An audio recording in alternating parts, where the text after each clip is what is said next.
ঢাকা বিশ্ববিদ্যালয় প্রতিষ্ঠার উদ্দেশ্যে গঠিত প্রথম কমিটির নাম নাথান কমিটি এবং ঢাকা বিশ্ববিদ্যালয় প্রতিষ্ঠার উদ্দেশ্যে গঠিত প্রথম কমিশনের নাম স্যাডলার কমিশন। ঢাকা বিশ্ববিদ্যালয় প্রতিষ্ঠিত হয় 1 জুলাই 1921 সালে।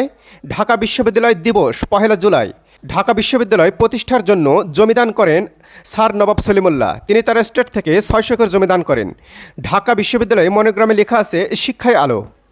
ঢাকা বিশ্ববিদ্যালয়ের প্রতিষ্ঠাকালীন অনুষদের সংখ্যা 3টি, বর্তমান অনুষদের সংখ্যা 13টি। প্রতিষ্ঠাকালীন বিভাগের সংখ্যা 12টি এবং বর্তমান বিভাগের সংখ্যা 82টি।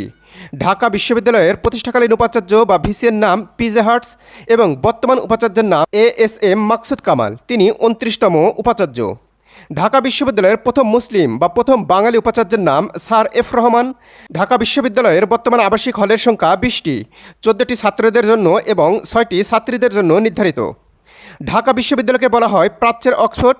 বঙ্গবন্ধু শেখ মুজিবুর রহমান ছিলেন ঢাকা বিশ্ববিদ্যালয়ের আইনের ছাত্র এবং প্রধানমন্ত্রী শেখ হাসিনা ছিলেন ঢাকা বিশ্ববিদ্যালয়ের বাংলার ছাত্রী। আমাদের পেজটি ফলো করে রাখুন।